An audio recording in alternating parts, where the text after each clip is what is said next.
정죄 없는 포옹이라는 제목으로 오늘 말씀을 하도록 하겠습니다. 자, 지금 우리가 읽은 이 부분은 신학자들 사이에서 루터라는 말도 있지만 또 다른 두 명의 신학자들을 또 언급하기도 해요. 그게 중요한 게 아니죠. 성경이 반지고, 성경이 반지예요. 여러분 반지 있으시죠? 네. 네. 성경이 반지고 금반지, 그리고 로마서가 보석이라면 금반지에 로마서가 금반지에 보석이 박혀 있어요. 그렇다면 로마서 8장은 그 금반지에 박힌 그 보석에서 가장 빛나는 정점이 우리가 오늘 읽은 로마서 8장이라고. 그러니까 이 성경 이렇게 두꺼운 66권을 압축하면 로마서가 나오고, 또 그 중에서 가장 빛나는 부분이 8장. 그러니까 복음의 정수를 오늘 여러분이 듣게 되는 거예요. 저도 이거 준비하면서 근데 너무 엄청난데 저는 제한되어 있고 저는 어리석고 아둔하니까 이 엄청난 이 감격을 전할 수가 없는 거예요.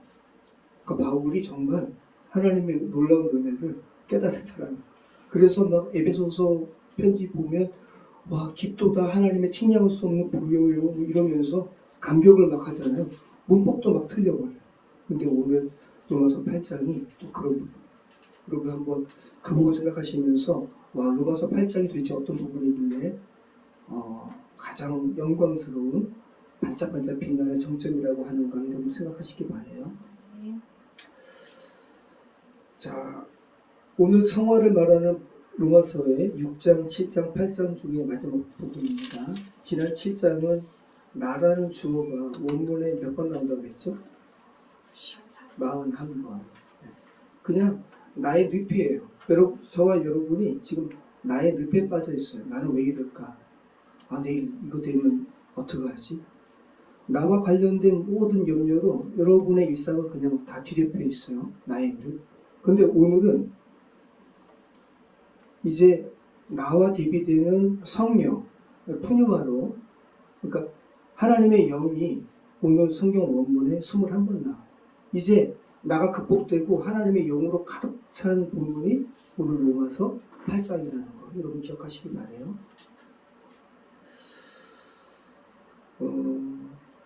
여러분 특별히 오늘 우리가 로마서 8장을 읽어봤는데 여러분의 눈에, 여러분의 마음에 읽으시면서 확 와닿는 어떤 단어가 있죠. 정죄죠. 정죄. 오늘 이 7장의 공고한 자의 딜레마, 나의 늪으로 가득 찬 본문에서 이제 성령으로 인도하는 그런 본문의 첫 절부터 정죄가 나오죠. 로마서 8장 1절 한번 읽어볼까요? 그러므로 이제 그리스도 예수 안에 있는 자에게는 결코 정죄가 없나니. 여러분 정죄라는 말을 들으면 여러분 어떤 말이 드세요? 우리 재현이와 며칠 전에 이렇게 이런저런 얘기를 하다가 저는 재현이를 나무라는 게 아닌데 재현이가 울컥하는 거예요. 그래서 재현아, 난 너 지금 나무라는 게 아닌데 왜 울컥해? 그랬더니 이 트라우마라는 거야. 하여튼간 이렇게 우리가 다 그런 것 같아요. 그죠? 누군가 우리에게 책망하고 정죄하면 뭔가 서럽고 뭔가 그냥 노엽고 서운하고 억울하고 이런 마음이 들어요. 그래서 우리 재현이가 왜 그럴까 가만히 생각하면 어릴 적에 우리 재현이가 태어나자마자 저희가 바빠서 어린이집에 보냈거든요. 그게 되게 큰 거예요. 제가 선교사 훈련 받기 위해서 어떤 정신의학 전문가이신데 거의 내적 치유 전문가 사역자시죠. 그분이 강의 가운데 뭐라고 그러시냐면 우리 인간은 태어나면서부터 이미 엄청난 충격을 안고 태어났는데 그게 이제 태아 속에서 어머니와 이렇게 어머니 태아 속에 있다가 이 나오는 것 자체가 분리라는 거죠. 분리에 대한 이 트라우마. 그런데 그거보다 더 원초적인 트라우마가 뭐죠? 인간은 하나님과의 분리. 이미 인간은 하나님과의 분리로 인한 큰 트라우마가 있어요. 그래서 그 가운데 그 하나님의 그 분리가 온전히 회복됨으로 하나님의 사랑으로 온전하게 이렇게 채워지지 않으면 우리는 작은 부분에서 우리는 거절감당하고 그런 정죄감 가운데 우리는 이렇게 매여 있게 되는 거예요. 우리 삶의 사건 사고가 다 이 어릴 적에 정죄감이 극복되지 않은 것으로 말미암아. 제가 안성모 교수님께 심리학을 배웠는데 그분이 중요한 거를 말씀하시는데 2차 대전 때 많은 것을 실험을 했어요. 특히 심리학 관련해서 고아들이 많이 나왔잖아요. 전쟁으로 인해서. 그래서 이 고아들을 케어하기 위해서 쇠로 만든 인형에다가 이렇게 어떻게 하여튼간 이 어린 아기를 그렇게 케어하게 하면 사망률이 많아요. 그런데 쇠로 만든 인형에다가 이렇게 보송보송한 이 천을 입히면 그러면 사망률이 쇠로 만든 그 차가운 거에 비해서 현격하게 사망률이 줄어들어요. 그런데 그래도 여전히 사망률이 많아요. 근데 이제는 사람이 한 명 한 명 아이의 눈을 봐주시는 그런 사람으로 돌보게 하면 또 사망률이 급감하고. 그런데 우리 사랑하는 자녀를 딱 낳는데 바쁘다는 핑계로 어린이집에 맡겼으니까 그게 있는 거예요. 그래서 저희가 그거를 비교적 되게 어릴 적부터 알고 격려하고 뭔 소리가 아니라 우리 다 그런 게 있다. 우리 그런 게 있어요. 네. 자, 그러면 여러분 보세요. 로마서 8장 1절 말씀 보면 자, 7장의 내용이 뭐였죠? 오호라 나는 공고한 자로다 라고 하면서 인간의 어떠한 공고한 느낌으로 왔다가 지금 8장에서는 성령의 채워짐으로 가득 찬 본문인데 그런데 왜 그러나가 아니라 접속사가 왜 그러므로일까요? 그죠? 로마서 7장에 오호라 나는 공고한 자로다 누가 죄와 사망의 몸에서 나를 자유롭게 할까 이러한 고뇌를 외치는데 왜 거기에 대한 반대적인 상황이 나오는 로마서 8장의 접속사가 왜 그러나가 아니라 그러므로일까요? 그래서 로마서 8장은 로마서 7장의 마지막 오호라 나는 공고한 자로다 이거를 받는 게 아니라 그러니까 인간의 한계를 다 절감한 다음에야 비로소 성령의 도우심이 필요하고 예수 그리스도의 대속의 은혜가 필요하잖아요. 그래서 그러므로라는 말이 나와요. 그러므로 결혼한 다음에 지금도 기억나는데 가장 처음 부부싸움이 뭐였는가 아이 엄마가 잘못한 것을 제가 부담지 않고 제가 이렇게 정죄했거든요. 여러분도 아마 이렇게 여러분 스스로도 한번 우리가 왜 부부싸움이 일어나지 강 보면 그죠? 정죄. 제가 이렇게 좀 폭넓은 남편에 대해서 저희 아이 엄마 그 부분을 정죄하지 않고 품었으면 부부싸움이 안 일어났을 거예요. 많은 부분이 그래요. 지금도 마찬가지죠. 정죄가 인간의 굉장히 핵심적인 부분이라는 거. 여러분 잘 보시기 바라요. 그럼 여러분 이 보세요. 그러므로 이제 그리스도 예수 안에 있는 자에게는 결코 정죄함이 없다라고 지금 바울이 선포하는데 그러면 그리스도 예수 안에 정죄가 없잖아요. 그죠? 그럼 그리스도 예수 밖에는 뭐가 있다는 거예요? 정죄가 있다는 거예요. 그리스도 예수 밖에 있는 세계는 여러분 정죄의 세계예요. 네. 굉장히 핵심을 그래서 바울이 먼저 탁 건들고 있는 거예요. 근데 정죄가 1절에만 있는 게 아니라 34절에 또 나와요. 여러분 34절 한번 보세요. 주보에서 34절에 그죠? 누가 정죄하리요 죽으실 뿐 아니라 다시 살아나신 이는 그리스도 예수시니 그는 하나님 우편에 계신 자요 우리를 위하여 간구하시는 자신이라. 네. 그래서 8장은 정죄 없음으로 시작해서 이제 정죄할 자가 아무도 없음을 다시 한번 확인하고 그리고 끊을 수 없는 하나님의 사랑으로 마무리하고 있는 장이 로마서 8장이라는 거. 여러분 보세요. 우리 인도서 성도님들 이제 기독 신앙에 이제 기본적인 이해가 있으시니까 여러분 성경은 온통 정죄와 정죄받지 않는 부분으로 가득 차 있어요. 여러분 보세요. 창세기 3장의 타락과 추방, 그죠? 그리고 가인뿐만 아니라 가인 이전에 아담과 하와가 하나님께서 먹지 말라고 하시는 선악과를 먹었잖아요. 그러면서 그전에는 아무도 정죄하지 않았던 너 왜 발가벗었어? 단순히 육체적인 발가벗음이 아니에요. 아무튼 그게 갑자기 이렇게 수치스럽게 다가온 거예요. 그래서 무화과 나무 잎으로 가렸죠. 그게 이제 수치감인 거예요. 근데 하나님께서 어떻게 하셨죠? 가죽 옷으로 입히셨어요.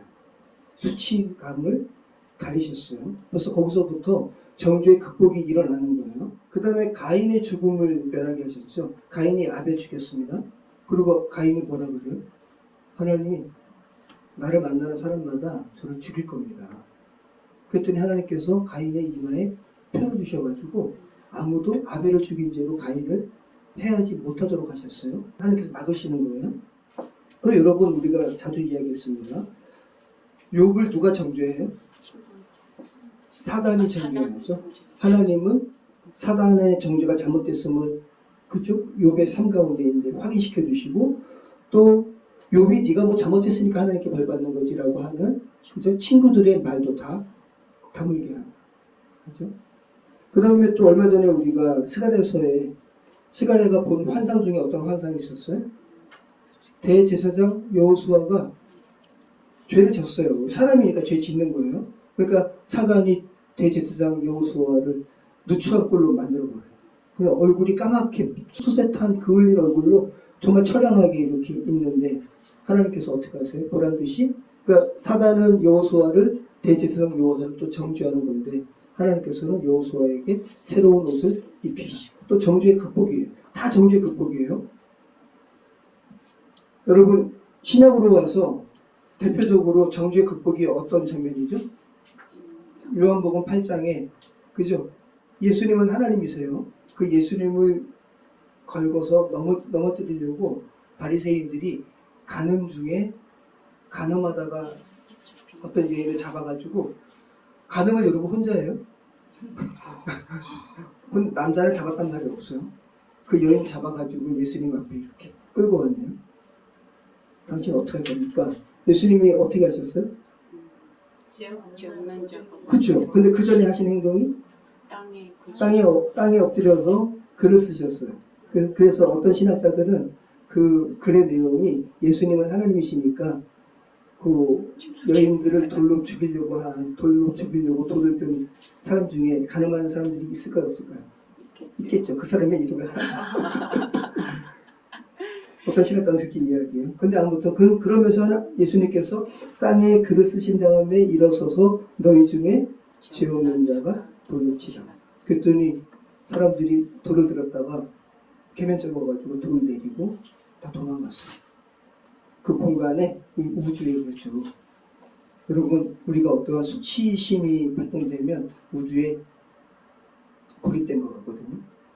자기를 죽이려는 사람으로 가득 차 있는데 정죄하는 사람으로 가득 차 있는데 예수님의 그 행위로 말미암아 하나님이세요. 하나님의 그 행위로 말미암아 정죄하는 사람이 다 도망가고 하나님과 여인만 남았어요. 그 여인에게 예수님께서 하신 말씀이 뭐예요? 너를 정죄하는 사람이 있느냐? 아무도 없나이다.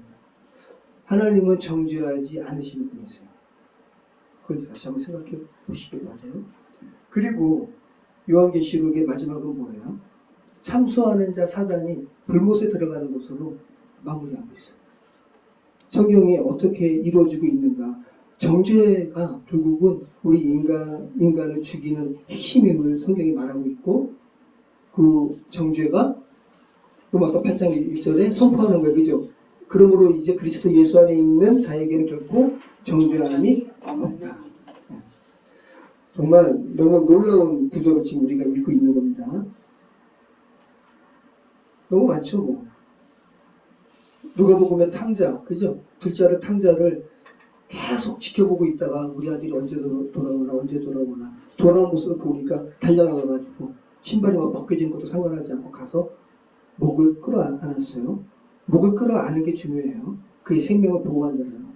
자, 우리 한번 2절 한번 읽어보겠습니다. 자, 2절 3절 이는 그리스도 예수 안에 있는 생명의 생명의 법이 죄와 사망으로부터 너를 해방하였습니다. 율법이 육신으로 말미암아 연약하여 할 수 없는 그것을 하나님은 하시나니 곧 죄로 말미암아 자기 아들을 죄인의 육신의 모양으로 보내어 육신의 죄를 져놨습니다. 여러분 굉장히 중요한 말씀이 여기 있는데 현대 심리학이 도달한 결론과 성경의 통찰이 굉장히 겹친다 그래요. 둘 다 자기 정죄가 인간을 파괴한다고 얘기해요. 지금 성경도 그렇게 이야기하는 거죠.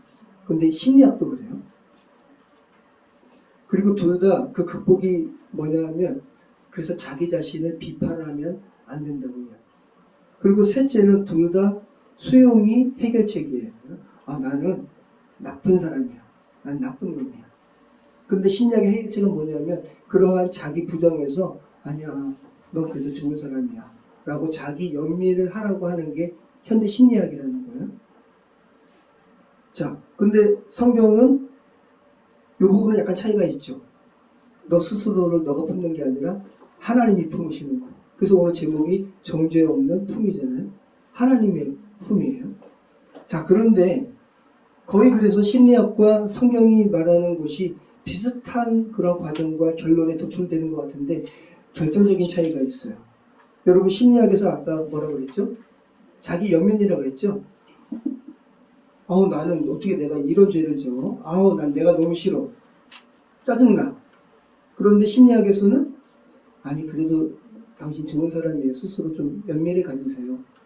여러분 스스로 심리학의 해결책이 이거란 말이죠. 그럼 스스로 자기 연민을 가진다고 해서 그 죄가 없어져요?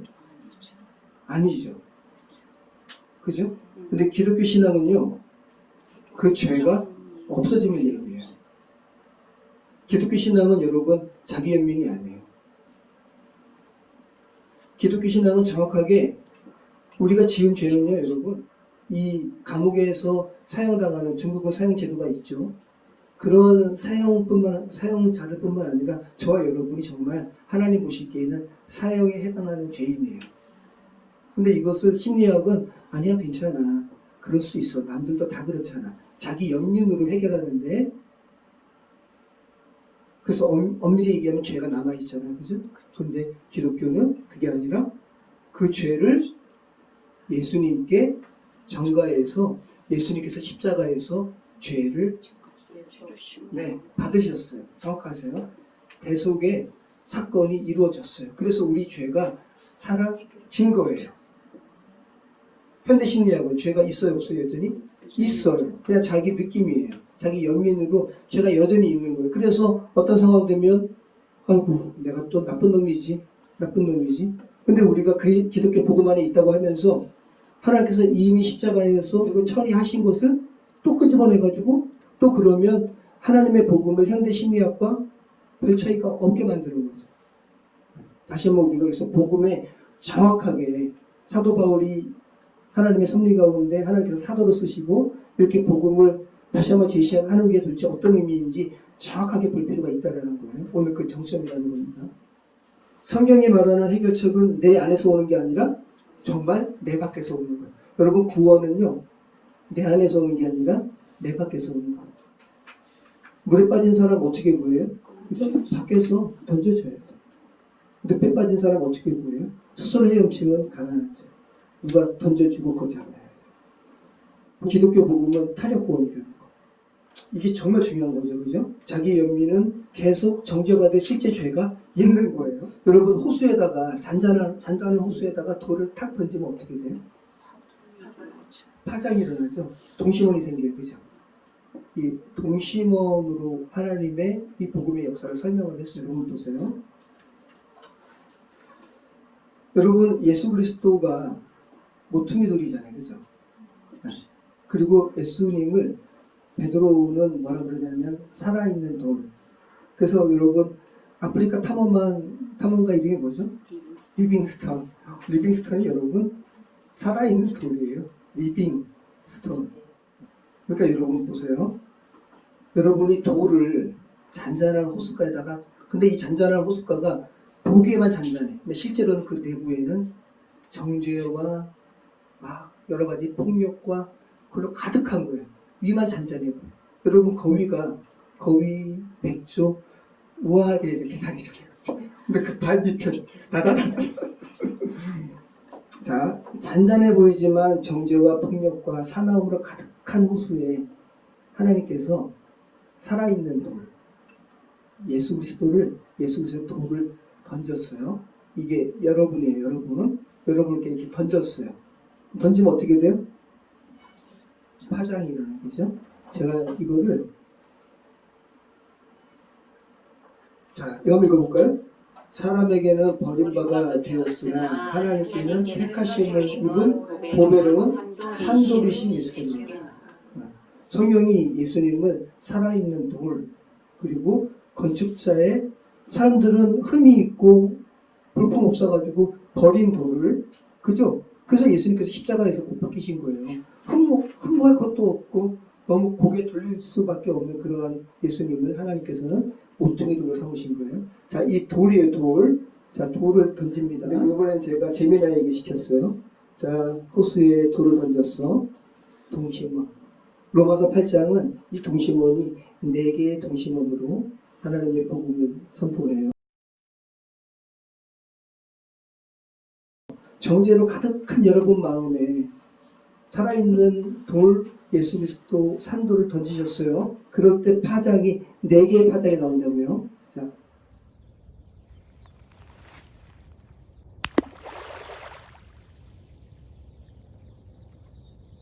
자, 이제 정죄없음. 우리 정죄없음 살펴봤죠. 로마서 8장 1절로 4절 살펴봤어요.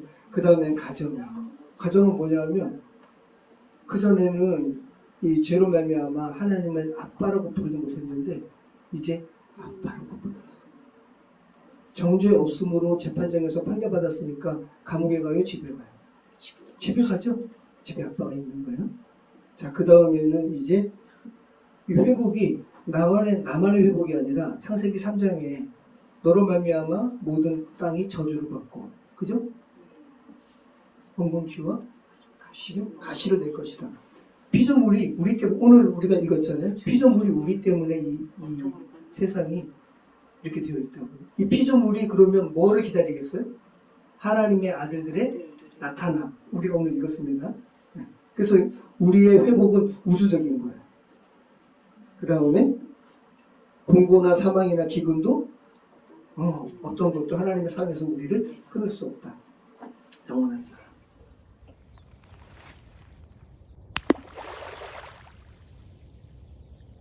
네 번째, 끊을 수 없는 하나님의 사랑. 자, 우리 한번, 이제 한번 그 가정이라고 그랬잖아요. 아빠. 자, 우리 한번 읽어볼게요. 자, 5절로 우리 같이 읽겠습니다.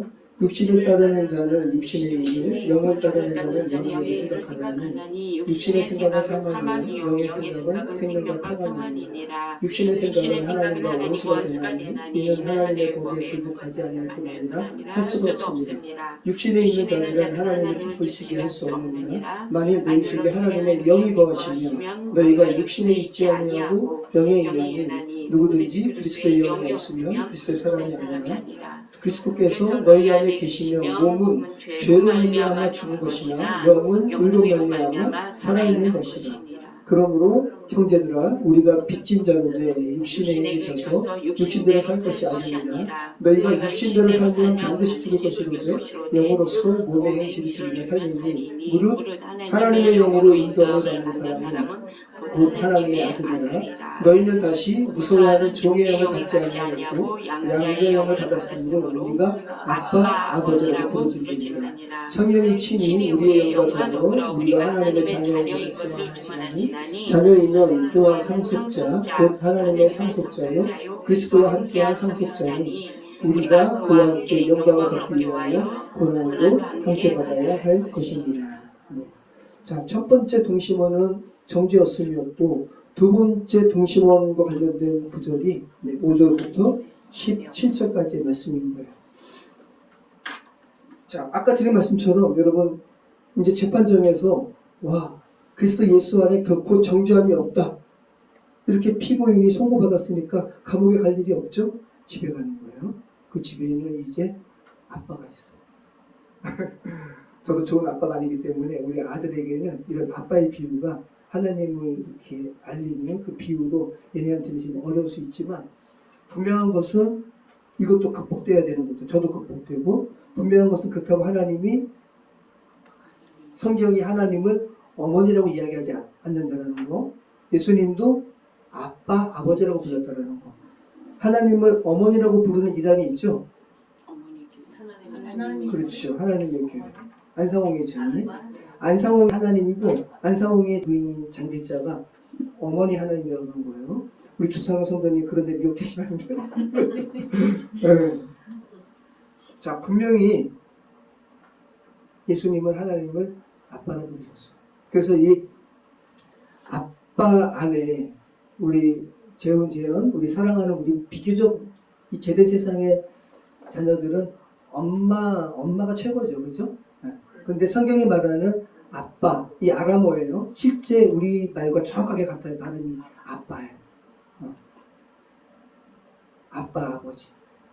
그래서 이 성경에서 말하는 이 아빠, 아버지는 그렇게 고압적이고 그렇게 폭력적인 인간의 아빠가 아니라 정말 인간의 나 엄마가 최고야 라는 그 엄마의 사랑을 다 포괄하는 그 아빠인 거예요.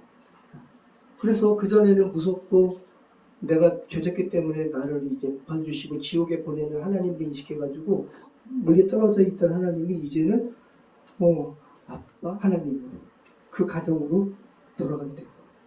이게 5절부터 17절까지 나서 두 번째 동심원입니다. 근데 여러분 참 중요한 게 있는데 자 보세요. 우리가 아빠 아버지라고 내가 하나님은 우리 아빠야 라고 부르짖을 때 이 로마서는 당시에 로마는 법의 도시거든요. 여러분 지금 현대 이 법도 로마의 법을 많이 따랐는데 여러분이 죄를 졌어요. 그런데 어디 가가지고 재판장 가가지고 나 죄 없어요. 내가 증인이에요. 여러분 스스로가 증인이 되는 거 그거 법적으로 인정받을까요? 아니요. 성경에서도 두세 사람의 증인이 있어요.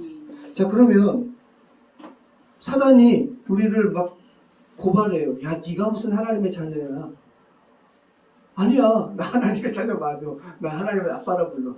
그럴 때 정확하게 이 로마의 이 법의 제도로 바울이 설명하는 거예요. 우리만 하나님을 아빠라고 증언하는 게 아니라 성령도 친히 우리의 영과 더불어 우리의 영도 여러분이 정말 하나님의 자녀면 하나님 정말 아빠 하나님이라고 이제 부르짖는 거예요. 그러면서 기도하는 거예요. 그런데 성령도 함께 두세 증인 정확하게 성령도 여러분이 하나님의 자녀인 것을 증언하신다고요. 그래서 여러분이 기도할 수 있어요. 우리 주선우 성도님 너무 되게 이렇게 순수해 보이시지만 근데 인간이니까 여러 가지 고뇌가 있잖아요. 그죠? 그래서 말로 어떨 때는 표현이 안 돼요. 이걸 말로 설명해야 되니까 하나님께 기도가 안 돼요. 그런데 그건 탄식할 수밖에 없어요. 그런데 그 탄식도 하나님께서는 정확히 들으세요. 왜? 여러분이 그래요. 여러분이 자녀 키울 때 애기였을 때 막 신음하면 여러분이 대본에 일어나가지고 그죠? 자 그래서 이게 지금 로마서 8장이 올더스 게이트의 우리 감리교거든요. 감리교의 창시자가 이제 요한 웨슬리 목사님인데 요한 웨슬리 목사님이 나 정말 구원 받았나? 목사님이고 미국에 가서 인디언에게 선교까지 한 사람인데 나 정말 구원 받았나? 여기에 대한 물음으로 가득한 사람인 거예요. 그래서 선교를 실패했어요. 많은 열매를 못 얻었어요. 그런데 풍랑이 일어나는데 거기에서 죽을 것 같으니까 요한 웨슬리가 두려워가지고 벌벌 떠는데 어떤 청교도 그룹은 담대한 거예요. 그래가지고 물어봤어요. 당신들은 어떻게 그렇게 담대할 수 있냐? 그랬더니 그들이 요한 웨슬리 목사님한테 당신은 구원받았습니까? 그랬을 때 요한 웨슬리 목사님이 한 말이 미국에서 선교까지 한 사람인데 I hope so. 그렇게 되기를 바랍니다. 그러면서 이 사람이 영국으로 돌아와서 나 정말 구원받았나? 구원받았나? 이 생각으로 가득한 사람이었어요. 그러다가 올더스게이트, 영국의 거리를 거닐다가 어떠한 자그마한 예배당에서 루터가 쓴 로마서 서문을 읽는데 그 중에 그 로마서 서문 중에 아마 이 로마서 8장의 부분이었나 봐요. 이 부분을 읽는데 마음속에 이상한 뜨거움이 올라갔다고. 그러면서 그가 회심을 했어요.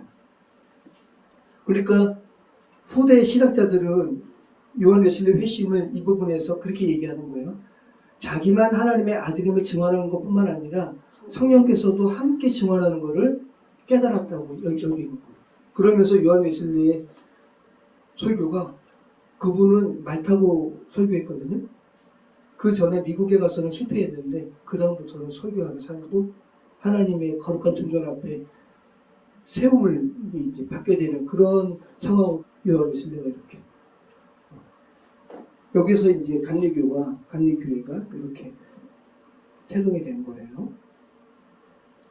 자, 그러니까 지금 로마서 8장 우리 5절로 17절이 말하는 바는 뭐냐면 여러분이 하나님의 자녀된 것은 여러분의 느낌이 아니다. 성령의 확증이다. 라고 말하는 거예요. 여러분의 하나님 자녀됨은 느낌에 달려있지 않다는 거. 그래서 느낌에 휘둘릴 필요가 없는 거예요. 느낌에 휘둘리면 심리학의 성경을 심리학 정도에 여러분이 그냥 가두는 거예요. 성경은 능력이라는 거 여러분 기억하시기 바라요.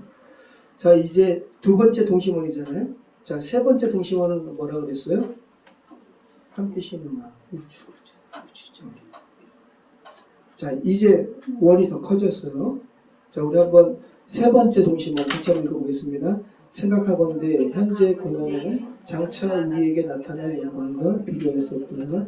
피조물이 고대하는 바는 하나님의 아들들이 나타나는 것이니 피조물이 허무한데 굴복하는 것은 자기 뜻이 아니요 오직 굴복하게 하시는 이로 말미암음이라. 그 바라는 것은 피조물도 썩어짐의 종로를 향해서 해방되어 하나님의 자녀들의 영광에 자리를 이루는 것입니다. 피조물이 다 이제까지 함께 탄식하며 함께 고통을 겪고 있는 것을 우리가 아느니라. 그뿐 아니라 또한 우리 곧 성령의 처음 익은 열매를 받은 우리까지도 속으로 탄식하여 양자될 것 우리 몸의 성령을 기다립니다. 우리가 소망으로 구원을 얻었으니 보이는 소망이 아니니 보는 것을 누가 바라며 만일 우리가 보지 못하는 것을 바라며 참음으로 기다리지니라. 이와 같이 성령도 우리의 연약함을 도우시니 우리는 마땅히 기도할 바를 알지 못하나 오직 성령이 말할 수 없는 탄식으로 우리를 위하여 친히 간구하시니라. 마음을 살피시는 이가 성령의 생각을 하시나니 이는 성령이 하나님의 뜻대로 성도를 위하여 간구하시니라. 우리가 이러므로 하나님을 사랑하는 자 곧 그의 뜻대로 부르심을 입은 자들에게는 모든 것이 합력하여 선을 이루느니라. 하나님이 미리 하신 자들을 또한 그 아들의 형상을 본받게 하기 위하여 미리 정하셨으니 이는 그로 많은 형제들 중에서 마다들이 되게 하시느니라. 또 미리 정하신 그들을 또한 부르시고 부르신 그들을 또한 의롭다 하시고 의롭다 하신 그들을 또한 영화롭게 하셨느니라. 네. 자, 이제 세 번째 동심원이에요. 자, 아까 드린 말씀처럼 세 번째 동심원의 이제 우주적인 것으로 확장되는 거죠. 피조물에 탄식하는 부분까지 나오는 거예요.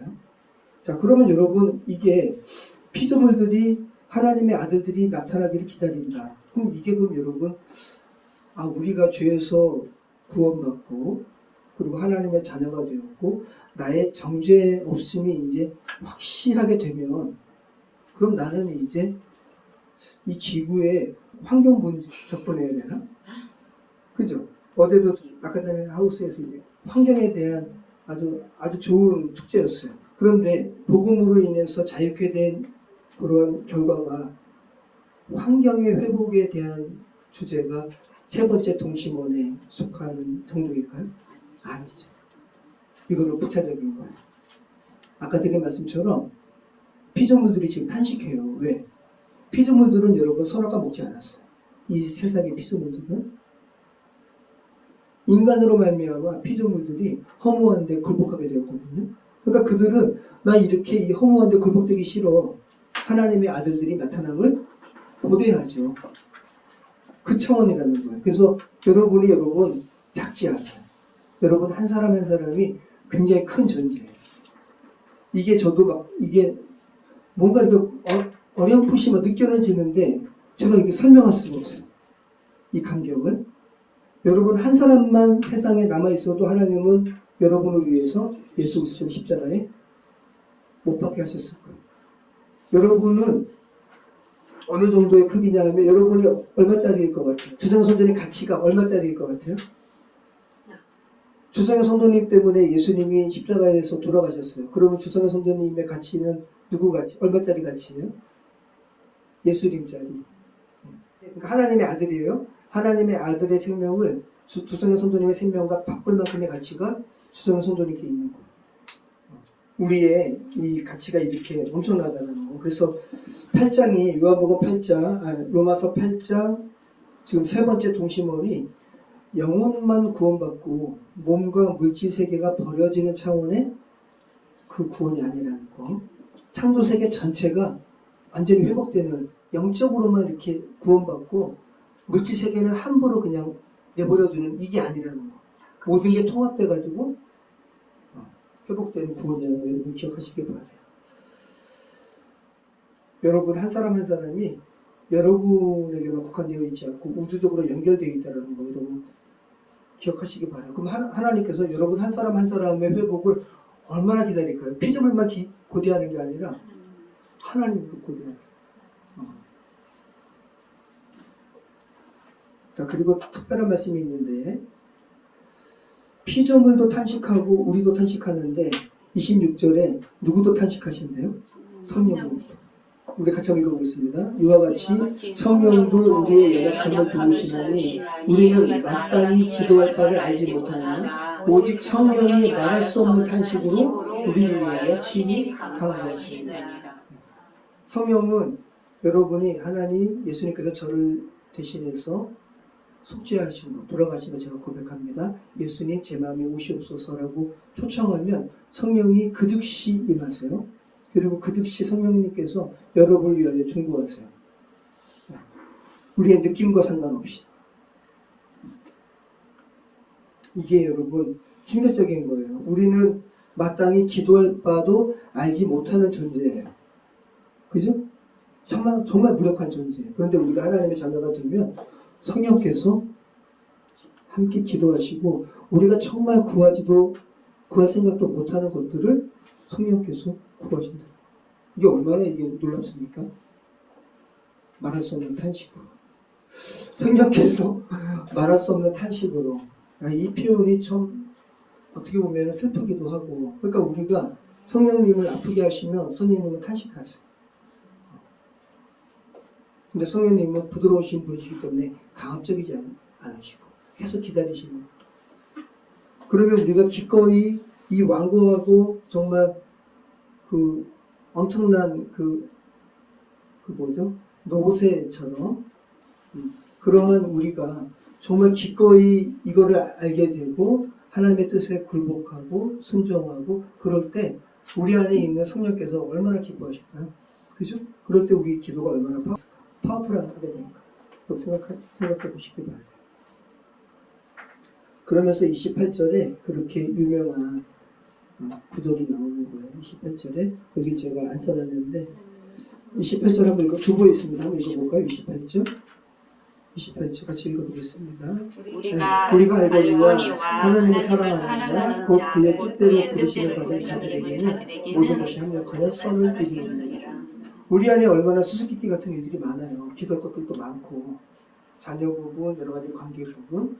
근데 정말 우리가 하나님의 자녀가 되고 성령께서 우리 안에 거하시면 성령께서 함께 기도하시고 함께 탄식하시고 그리고 우리 인간의 힘으로 막 풀면 어거지로 풀면 꼬이고 파탄나고 이런 것들을 주님께서 합력하여 선을 이루게 하시는 분이시다는 것 여러분 기억하시기 바랍니다.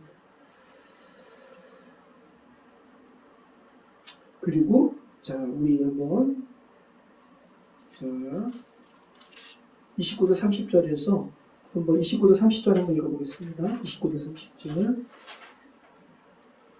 자, 하나님이 미리 하신 자들을 또한 그 아들의 형상을 본받게 하기 위하여 미리 정하셨으니 이는 그로 많은 형제 중에서 많아들이 되게 하려 하심이니라. 또 미리 정하신 자들을 또한 부르시고 부르신 자들을 또한 의롭다 하시고 의롭다 하신 그들을 또한 영원하게 하셨느니라. 굉장히 중요한 말씀을 하고 있는데, 여러분 30절 말씀 이 보시죠. 여기 제가 빨갛게 해놨잖아요.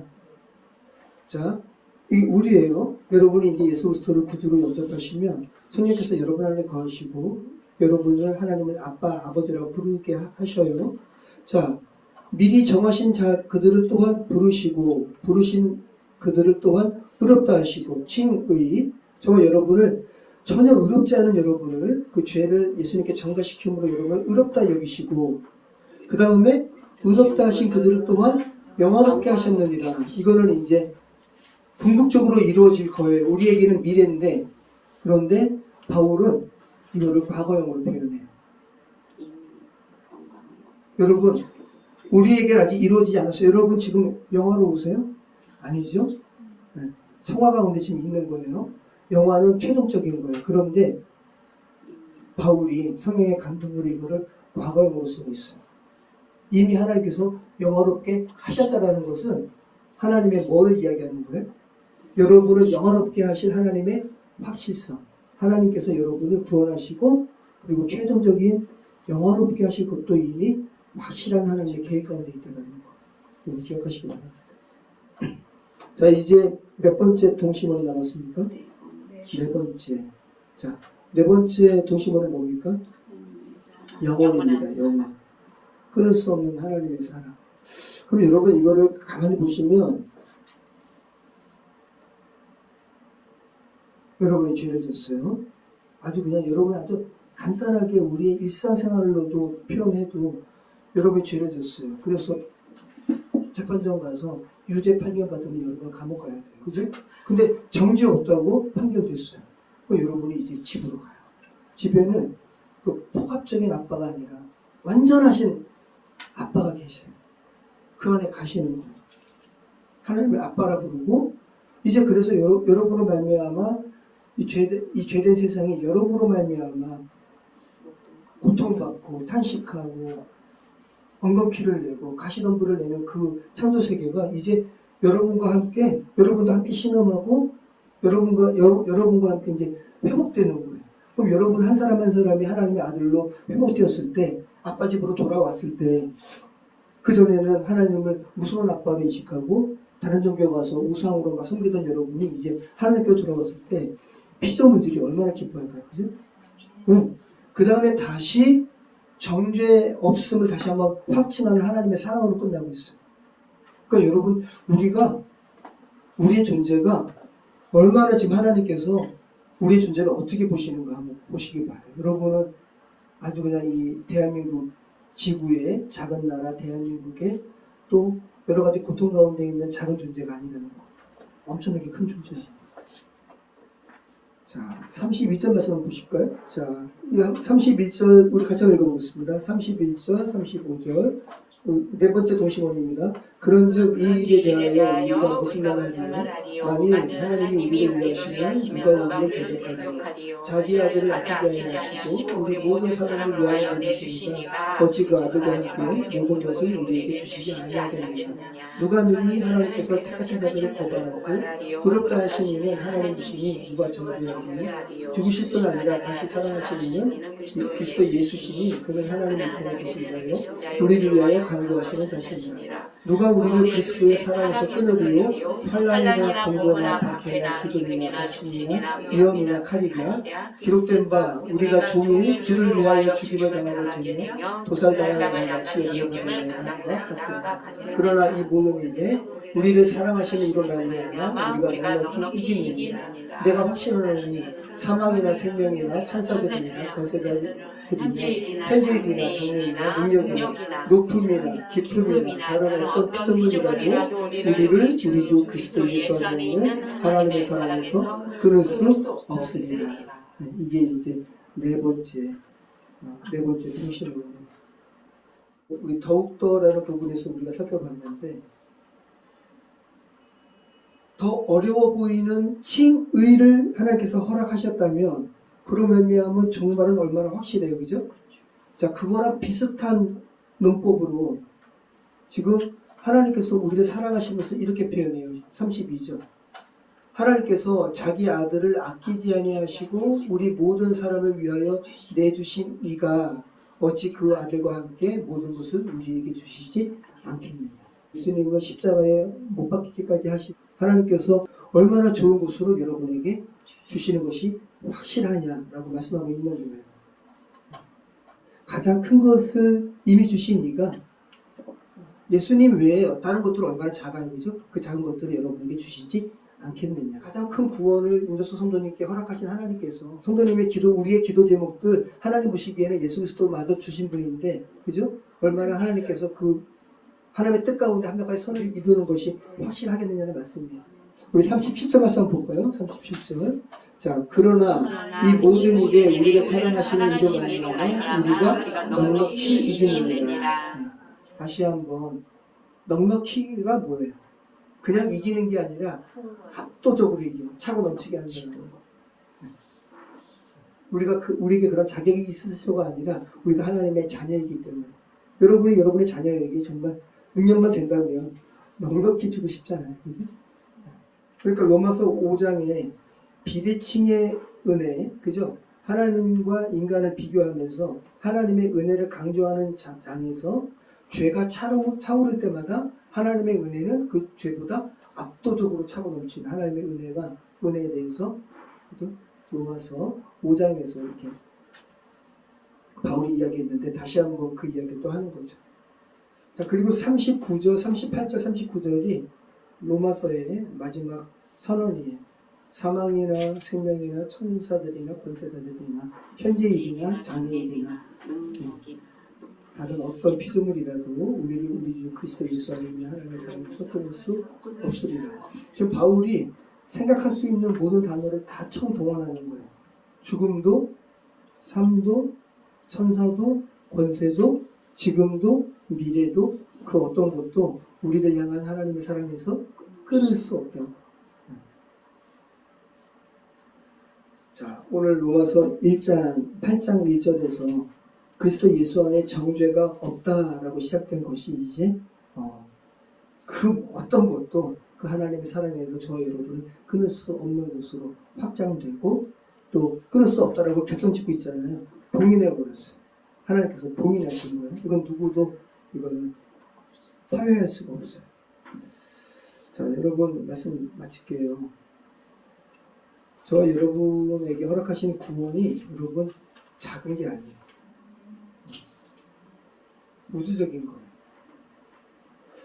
여러분 한 사람 한 사람이 하나님의 사람으로 회복될 때 이 세상이 어떻게 변모될까요? 푸틴이라는 사람이 하나님의 사람이었으면 이렇게 저는 진짜 그래서 야 이게 한 나라의 통수권자로 이게 세워짐을 받는 게 이게 왜냐하면 자기의 결정으로 누구를 죽이라고 할 수 있는 거 아니에요? 이게 엄청난 거구나 이 생각이 드는 거야.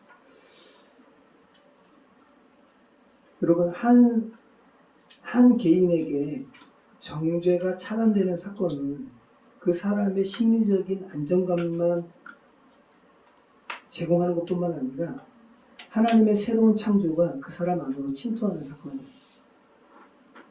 제가 자주 말씀드렸지만 여러분 잘 아시는 지존파 사건 아시죠? 그죠? 예전에 현대백화점의 고객 명단을 취해가지고 부자로 여겨지는 사람들을 잡고 죽이고 근데 그 두복이라고 하든가 여기는 김현양이라는 사람이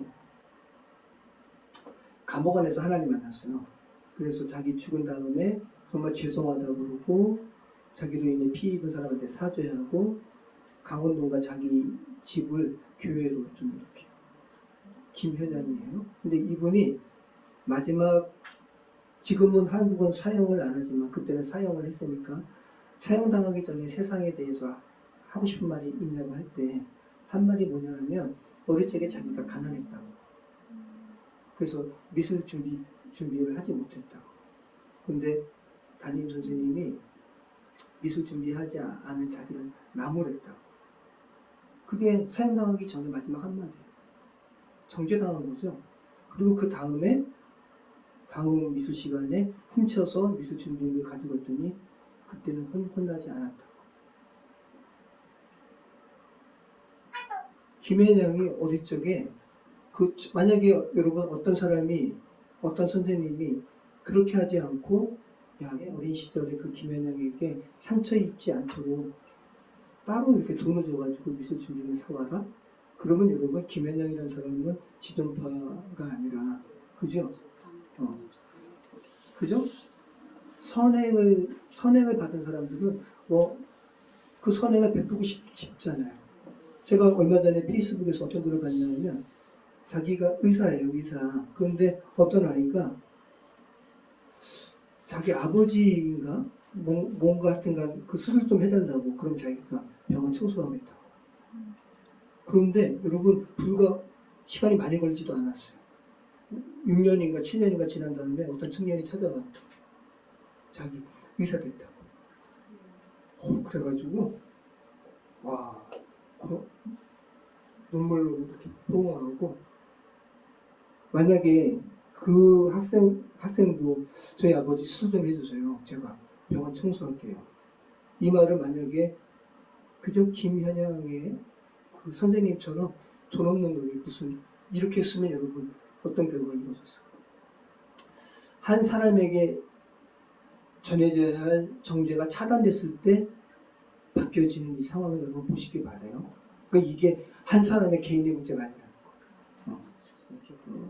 브루스 윌커슨이라는 목사님이 계세요. 이 윌커슨 목사님이 어떤 니키 크루즈라는 이런 범죄자가 있는데 이 사람이 그렇게 악독한 범죄자라는 거죠. 그런데 너무 악독한 거예요. 그러니까 이 윌키슨 목사님이 하나님의 사랑을 이 사람한테 전하면서 뭐라고 그랬냐면 너가 나를 1000개의 조각으로 잘라서 거리에 뿌려도 그 1000개의 조각마다 너를 사랑한다고 외칠 것이다. 이렇게 정말 완전히 복음에 사로잡힌 사람이죠. 이렇게 그 사람에게 복음을 증거한 거예요. 이 사람도 김현양 못지않은 그런 범죄자거든요. 근데 이 사람이 신학을 하고 그래서 아무튼 복음 전도자가 됐어요.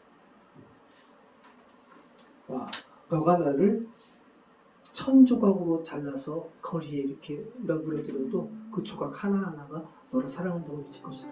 이거 하나님의 사랑의 표현인 거죠.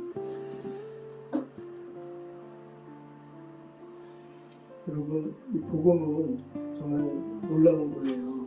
세상은 이 죄된 세상에 태어나는 사람들에게 너는 끝났어, 너는 위험한 놈이야, 너는 정죄받아 마땅해 라고 이런 외침이 가득한 세상에서 이 복음은 그리스도 예수 안에 결코 정죄함이 없다고 이 복음이 선포되는 거예요. 여러분, 이 복음의 메시지가 저와 여러분 또 사랑하는 저와 여러분의 자녀들에게 온전히 전파되는 놀라운 은혜가 있기를 소망합니다. 기도하겠습니다. 참 좋으신 하나님 감사합니다.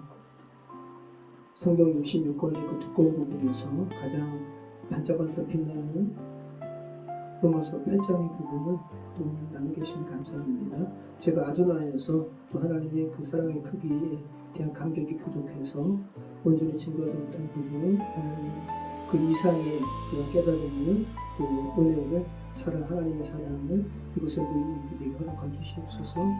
합력하여 선을 이루신 하나님의 그 섭리가 우리 강구하고 있는 모든 기도 제목들 하나하나에 다 미치는 놀라운 은혜의 간증이 우리 입에서 펼쳐지게 해주시옵소서. 감사드리며 예수 그리스도 이름으로 기도합니다. 하나님의 사랑을 사모하는 자, 하나님의 평안을 바라보는 자, 너의 모든 것 창조하신 우리 주님이 너를 얼마나 사랑하시는지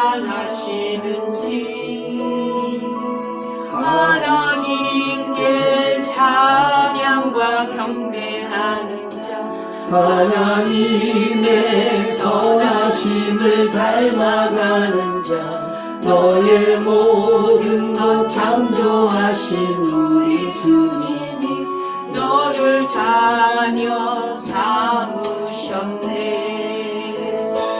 하나님 사랑의 눈으로 너를 어느 때나 바라보시고 하나님 인자한 비로소 언제나 너에게 기울이시니 어둠에 밝은 빛을 비춰주시고 너의 작은 신음에도 응답하시니 너는 어느 곳에 있든지 주를 향하고 주만 바라볼지라. 하나님 사랑의 눈으로 너를 어느 때나 바라보시고 하나님 인자한 귀로서 언제나 너에게 기울이시니